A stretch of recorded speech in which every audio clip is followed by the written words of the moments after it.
So this is the Mevo launch monitor. Now it's by far one of the most affordable launch monitors out right now, coming in at $499.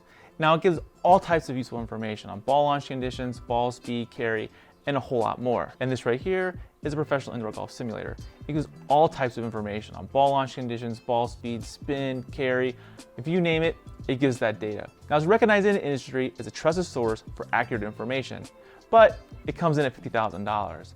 And in today's video, we're gonna see if this little Mevo is accurate indoors as its professional indoor golf simulator. So let's get to it. So the Flightscope Mevo has been out for a couple years now, and it's a little brother to the Mevo Plus, which is by far one of the most popular launch monitors out right now, coming in at about $1,999. But for $499, you can get its little brother, which gives you limited data points, but gives you a ton of power, all none the same. So the data points that the Mevo gives you is carry distance, spin rate, club speed, ball speed, vertical launch, shot apex, smash factor, which is a calculation of swing speed and ball speed, and this can all be used on your iOS or Android device. And what's really cool is that it can even automatically record video, and it has E6 Connect compatibility. For indoor use, you're going to need to have the ball 8 feet away from the net or screen. Now, usually 10 to 12 feet is recommended, and the unit should be another 6 to 8 feet from behind the ball. And there's a radar within the unit that tracks the shot. So today we're going to do a little test. We're going to see if the Mevo, being at $499, is as accurate as this professional indoor golf simulator. Now to do so, I'm going to hit 2 shots. I'm going to hit my 7-iron and my driver.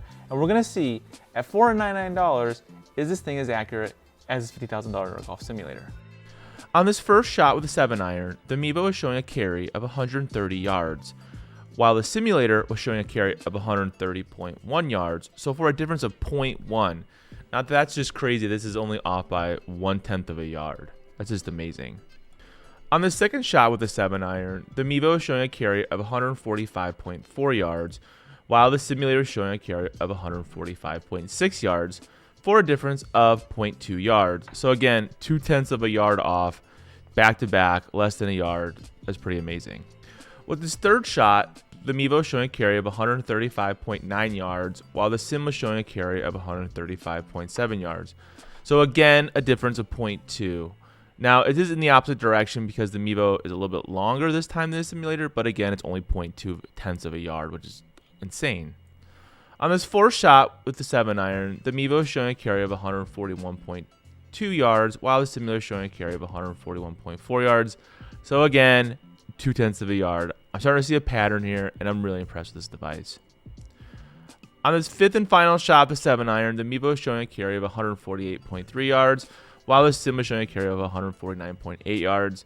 So here it's off by 1.5 yards, but well within tolerance, and it looks like the 7-iron is definitely dialed in when using the Mevo with comparing it to the simulator.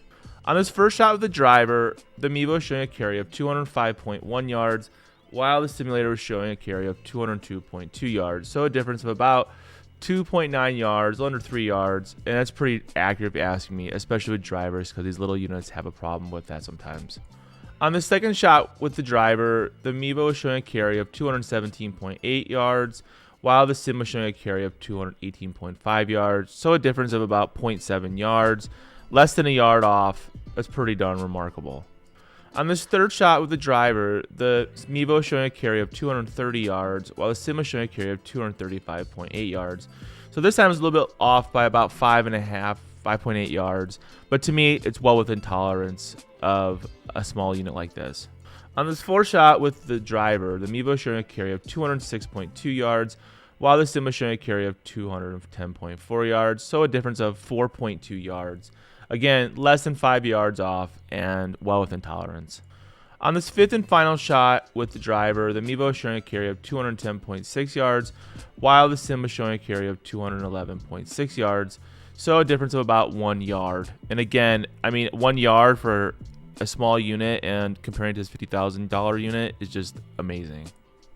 So to recap, with the 7-iron, the Mevo on average was off by about less than a yard. I mean, we had one that was at 1.5 yards, that last one, but 4 of the 5 were well within less than a yard. And it's amazing that the Mevo is that accurate and that you could use something like this in your house or your yard and know that it's pretty dialed in. Now, in terms of the driver, the Mevo is off by about 5 yards, I would say, on average. We had a couple that were less than a yard. We had one about 3 yards off, and then two a little around 5. So figure less than 5 yards off with a driver, which is pretty darn remarkable considering that, I've had other units I've tried on the show, and they're not as accurate without having to tweak it out. So this is straight out of the box using the Mevo, and to know that's off by around 5 yards is pretty amazing. So big thanks to our friends Indoor Golf Design for letting us use this amazing indoor simulator. To be honest, I'm just blown away with the Mevo. On average, it's within 5 yards of this $50,000 professional indoor golf simulator. I'm really impressed with what this little device can do, and I recommend to any of you guys out there looking for an affordable launch monitor that can be used both indoors and outdoors this golf season. Now, I got mine from our good friends at Playbetter.com. They're huge supporters of our show and our community, so there's links down below to check out the Mevo. But even for a launch monitor that has a ton of cool in-app features, and to be honest, is my own favorite personal launch monitor of the year, then check out this video right here where we put the Garmin R10 to the test, and I'll see you in the next video.